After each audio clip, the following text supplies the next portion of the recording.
Hello and welcome to This is Nigeria, Unlocking Her Potential.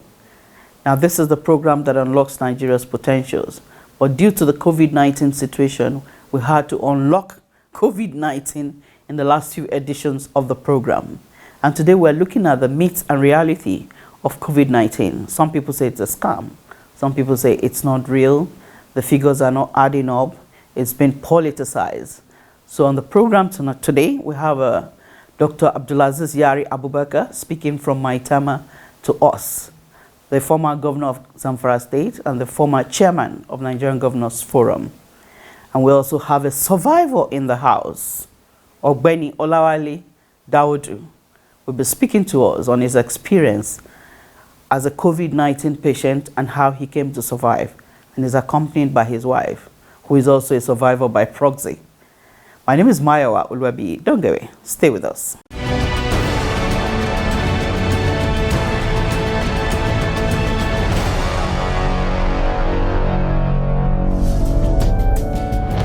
And welcome back. If you're just joining us, this is Nigeria. And on the discuss is COVID-19 situation in Nigeria. Your Excellency, how do we convince people that COVID-19 is real and they take it seriously? So some of the elites may tell you that, well, I think this one is political pandemic.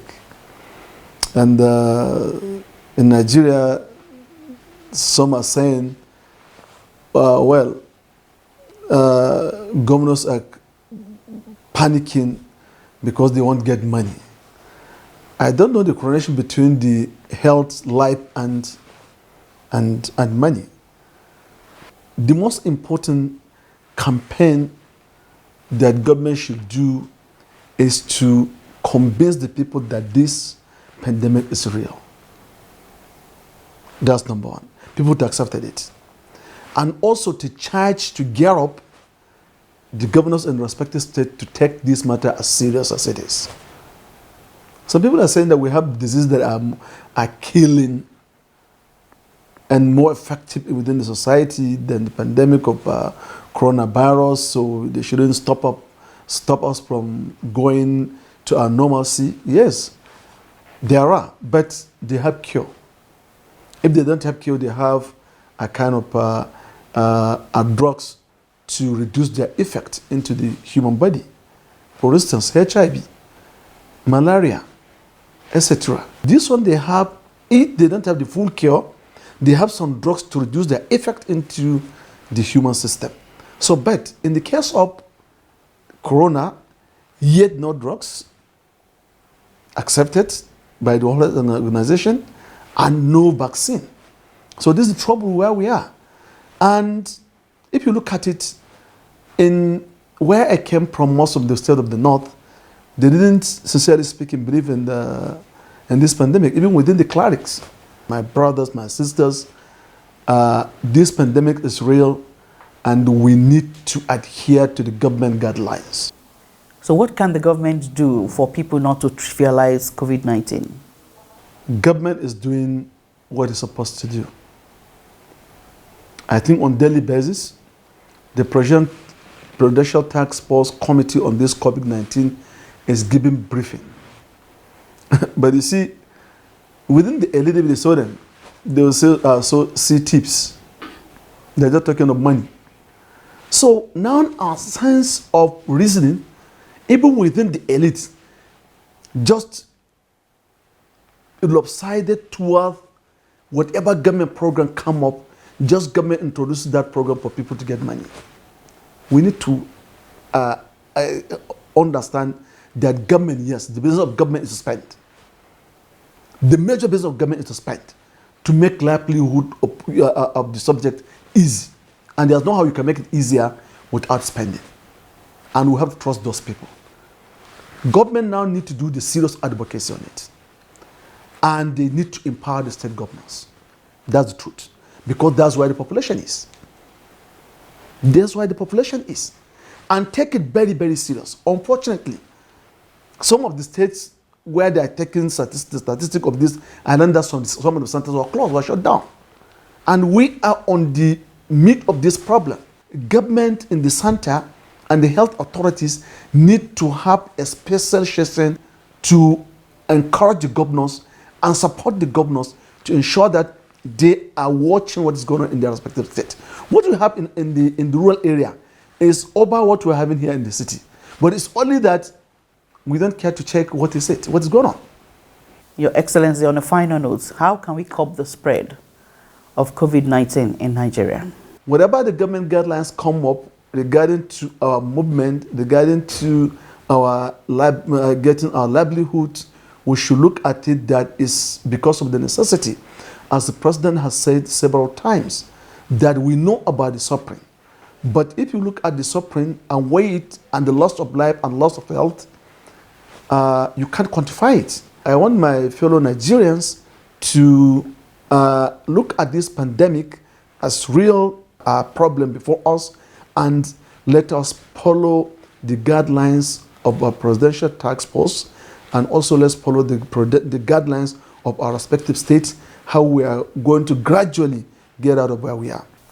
Well, thank you very much, Dr. Abdul'aziz Yari Abubakar, former governor of Zamfara State and the former chairman of Nigeria Governors Forum. And next with me in the studio are the survivors. So don't go anywhere. Stay with us. We'll be back.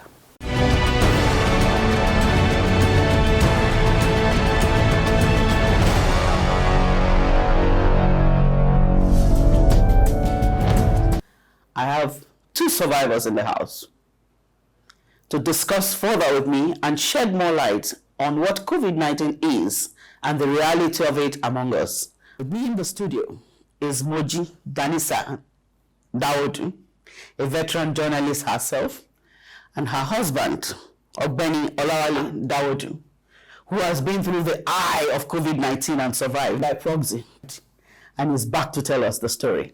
Thank you for coming on to the program. Thank you for having me. You're welcome. Let me let you tell us the story. It started like malaria, and I was watching him. He's a very strong man, and I thought, okay, he would get over it, and then suddenly cough. He started coughing. Dry cough. Dry cough.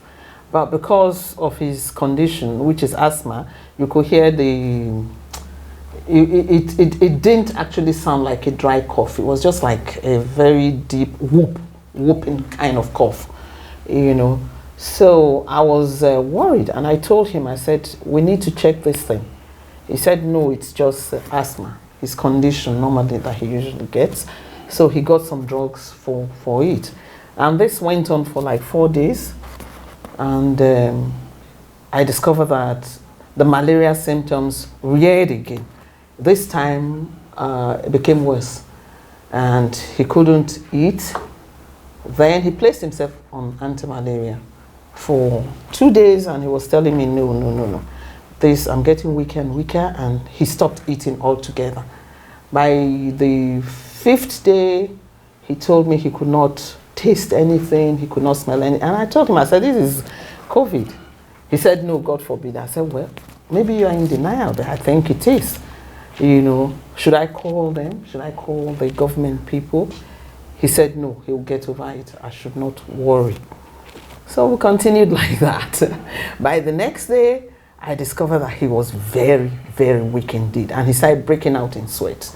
Seriously, he would go to the fan, and I said, you have malaria. If you're breaking out in sweat, it means your fever is going down now. So don't go to the fan. He said, I could not understand. You can't understand, you know. And the next thing, I saw that his breathing was a little bit slow. And I was telling him, you're not breathing well. He said, no, look at me now. I'm breathing well. He was denying, denial.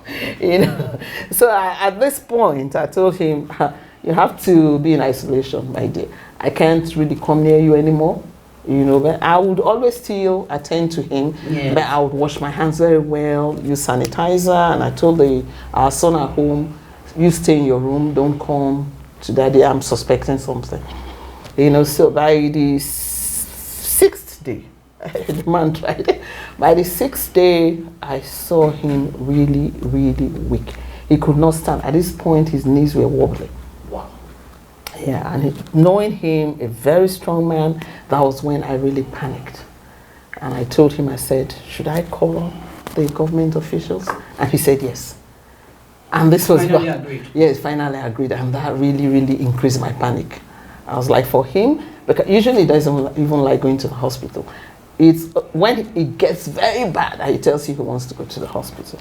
So I said, this must be really, really, really serious. So I put a call through to the chairman of the NUJ, Ima Obeche, NUJ FCT Council, and he gave me a number of one Dr. Joe Okechukwu. I called Dr. Joe. Dr. Joe admonished me for not calling earlier, knowing his condition. She was very upset, and she said, okay, she will send a team to do the tests. The team came. There was no embarrassing situation. It's not like what we read in on social media where they say the whole neighborhood and all of that. Nobody knew that they were in my place. They were on the balcony. They put on their PPEs before they called us out. They disinfected everywhere on the balcony, and they did the test. They tested him and tested me, and they told us the result will be out in 22 hours. By about 10 o'clock, yes, or thereabout, after 10, Dr. Joe's call came in and said, "How are you?" I said, "Fine." I see, fine. You know, well, You want to go straight to yes, I wanted her to go straight. He tested positive. I said, "What about me?" He said, "Yours is negative." The trauma for me began. It was like a nightmare. I called my son and I told him, I said, well, they'll come for your test, or we'll go and do your tests at the okay, when we got to the hospital, I was still very, very weak, but I mustered courage that we climbed the stairs. We went to it's a 2-story building. So I did, but by the first landing, I knew there's a problem. I couldn't go further. I had to wait and rest for I think 12 minutes. When they took me into the room eventually, they were asking several questions, wanted to know my background and all that, health issues, blah, blah, blah. I gave them all the information they need. It was a traumatic experience. I don't wish it on anybody, even not my enemy. I thought I was dead because I was just transiting. Sometimes I will see people.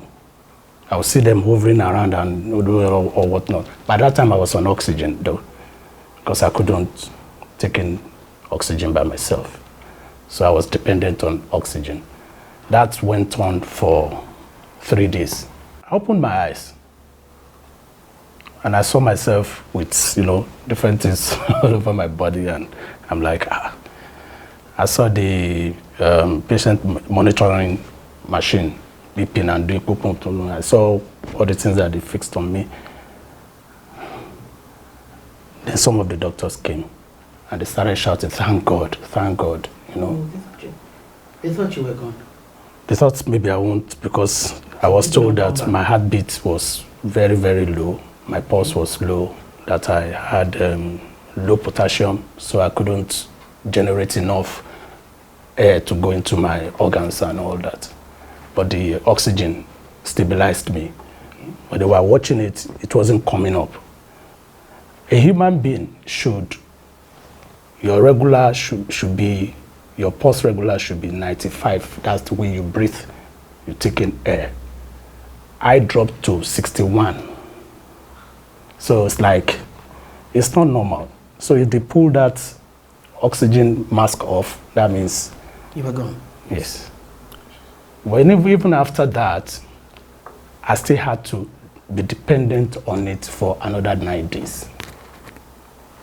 Okay, 6 days, making 9 days. Of being dependent on oxygen. Oxygen. I still couldn't eat. I couldn't smell food.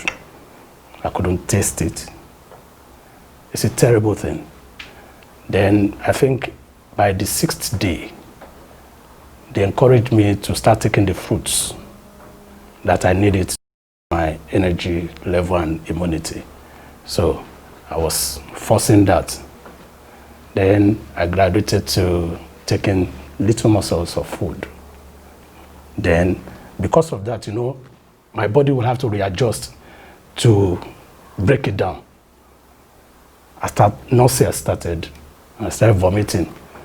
Because I have food now, and I will produce waste. diarrhea followed. It was a journey. So at what point did you finally recover? On the 9th day, I promised myself that I will walk. Because by that time, I was on oxygen all through. By that time, I think I've used the giant oxygen cylinders. I've exhausted, I think, around 8. Wow. And in between, because sometimes I need to move around, sit down when they want to make the bed or some other things, or they want to do some tests. So they will transfer me to the mobile small oxygen. That one I used 5. More than 9 days, though. I was in the hospital for 17 days. For 17 days. But before he left, Before you were certified okay? Yes, 17 days. We'll go on a short break, and when we return, we'll be hearing the concluding parts of the survival story of Ogbeni Olawale Dawudu.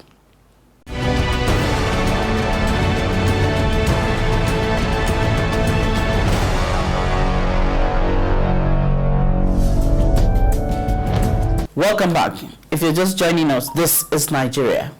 And on the discuss is COVID-19 situation in Nigeria. And we have a survivor in the house and a survivor by proxy also. And we've been discussing what they went through. They actually looked at COVID-19 in the eyes. And this is their story. Ogbeni Olawale. Yes. Before we went on break, you were on your final round of treatment. Yes. So when was it that you were actually certified okay? Okay. Like I said, the health workers and the team, the medical team, they were watching my progress. The easiest way to know is from the machine that is reading my vitals and how I'm improving. So they now started reducing the number of oxygen that I was taking in. So from 8 points over the days, it went to 6, 4, then they reduced it to 2.3, 2.5. They left that for a day. Then by the second day, they prepared my mind that they'll be pulling it off and watch me for like 30 minutes. If I'm feeling if I'm distressed, I should put the mask back on. So we did that till the next morning. I saw that I was stronger, that I can take in air by myself. So before they came for their morning rounds, and I pulled it off. So they came, they said, let's check your pulse rate. And so they checked my BP and they said, your breathing rate is back, that you are reading 96, 97. I said, yes, in the night, I was watching the reading, and I saw that when I pulled it off, I wasn't dropping. Okay. And I knew that I'm on my way to full recovery. So that morning, they just, broke into dance and started singing, which attracted other patients on my floor. So I came out, and stories started coming out that some of the patients that knew when I came in thought that I would not make it. So it was a big celebration that day. But we give thanks to God. After God, I will thank the team at Asokoro Isolation Center. The medical team, they were fantastic. And I think they are undervalued, for what they do, for the sacrifice they are given. We should do more. Government should look into their plight. All right, let me come back to you. Let's go to Moji. Because she too has, from a different perspective, her own experience with the frontliners. They are the real heroes of this pandemic. Can you give us a fresh insight? I already did a write-up where I mentioned some names, like Dr. Joe, who kept calling me. And after he was taken away, the very next day, we had a team from WHO, headed by Wanima Okala. We had the NCDC, the PTF, and I've forgotten one of them. And they came to the house for contact tracing, and they were able to trace the immediate contacts in the house, and they gave us thermometers, charts, and everything, symptoms to watch out for, and they kept up with us for 2 weeks. Every day, somebody would call. One Scholastica, she would ask the temperature reading? Do you have cough? Do you have this? They kept that, and they kept calling me too to give me encouragement and all of that. And you went into isolation during this period? No, I already tested negative. Okay. Yeah, and I was very worried about the decontamination of the house, which they didn't do. I think that's where they had a problem at that point. They didn't come for decontamination of the house, and that kept me very, very anxious, because I did not know where COVID was hiding in the house. But what I did was I locked up his room. And I took my small spray bottle, I emptied it, put a lot of hypo bleach, and I did whatever I could do in the house. I decontaminated everywhere, I cleaned everywhere. I cleaned everywhere, up to the fridge, everywhere, door handles. My son said, "You have destroyed everything in the house, mommy," because of, I did all of that. Though they still came. Okay. They came to do the full decontamination before he came home. But do you think maybe you were singled out because you were a journalist? Your contact to the NCDC, the Joe, or is it Mrs. Joe? Mrs. Joe, was the president of the NUJ. No, I don't. Because some people are of the opinion that for 4 days they are waiting to even hear the result. Nobody called. Perhaps they don't know the real numbers to call. Because with my son, I don't think so in Abuja. No, in Abuja is different. With my son, they didn't come to the house. Okay. I told you they came with only 2 kids the first day, so it was only my husband and myself they tested. With my son, I got a number to call, and I called the number, and they gave me a booking with a number, a code, to bring to the testing center, which is opposite Radio House. And I took my son there, and when we got there, I saw his age mates who came on their own. I saw a lot of young people. I saw families. A lot of people came on their own with their codes. So we went one after the other for the testing. So all you have to do is have the correct information. But why are people complaining about the stigma?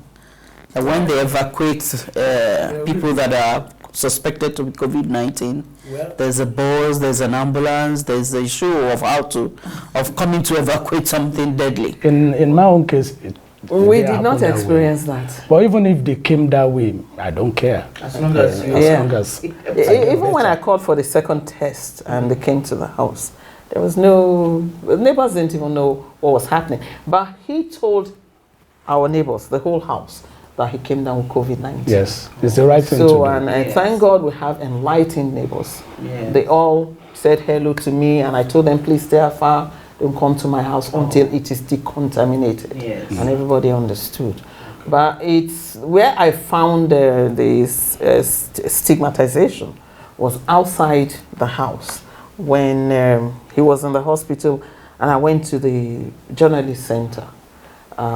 Funny enough, journalists who should know. And they didn't? No, they did not know. They kept me at bay. They made me to feel very bad. They made me to feel very bad. The young man who drove me, because I couldn't drive at that point by myself, I was always shaking. The young man who drove me there, one of them even said, don't come near us. Wow. Yes, and I told him, I said, this is terrible. Only the chairman and just a few people came to talk to me, to give me encouragement and all of that. Even after I came, but I like it to some extent, because now everybody is keeping, usually I push people away, but now everybody keeps their social distance from me, and some people, when they see me now, they wear their face mask, and I say, yes, that's how it should be, Right. Ogbeni, what's your take on the impending strike of the first-line responders? Did we have to get to this stage? No. The government did not handle the situation well at all. They shouldn't have allowed it to stretch to this point, because people's lives are at stake. Yeah. Not only COVID-19 patients, but other people. And the pandemic is spiking. And the thing is spiking, So it should not be a carrot and stick approach. It should be humane. Yes. I read what the Minister of Health said, and I was disappointed. His approach should be humane. I mean, these people, they are not asking for handouts. These are professionals. It's their entitlement. They are putting their lives at risk. Give them their Many due. of them are coming down with heroin. When I was waiting to get tested, my second test, they didn't come the first day, they didn't come the second day. I was agitated and I was upset till when the doctors came to tell me what was happening. Okay. That the team that will do the test, the day that, the appointed day, they do their own test every other day to know whether they're okay. The 8 people in that team came down with the virus. So they had to send them in and, into isolation and, what have you. So. And imagine they have families too. Yes. And the spiral effect of that. Yet, you do not want to appreciate that sacrifice. You are not saying, register. Once you come to work, you feel register.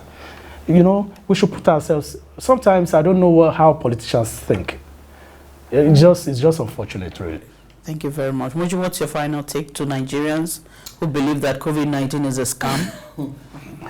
I don't know why some people believe it's a scam. From the beginning, I knew it was not. From the beginning, I took precautions, and it still came to my doorstep. That's to tell you how bad it is. You just continue to take precautions, and it is not a scam. This is my husband, he's alive. This is me. I've gone through 2 tests, and even doing that test is not a joke. It's not a joke. It's painful, So continue to do your social distancing. That's what I advise, and that's what I do. Make sure you put on your face masks when you're going to a crowded place, and wash your hands. More importantly, wash your hands, wash your hands, wash your hands all the time. Just do the little you can. It's like you're acting as if you're positive. Act as if you're positive, and act as if every other person is positive. Okay. Ogbeni Olawale, what's your take? What are you going to tell Nigerians having been there? Well, she said it all. Follow the protocol. Follow the protocol. It's the only way that we can stop the spread of COVID-19. Okay. Thank you very much for coming on to the program. Moji Danisa Audu, Benny Olawale Daudu, thank you for sharing your story with us. Well, this is where we draw the curtains on This is Nigeria, and we've been talking COVID-19. The reality of it is staring us in the face. So act like you're positive. That's what I'm taking away from this discussion. Act like you're positive, and then the federal government should please do the needful. The frontliners are putting their lives at risk on our behalf. So whatever allowances need to be paid to them, please do so accordingly. My name is Mayowa Oluwabi. God bless Nigeria and stay safe.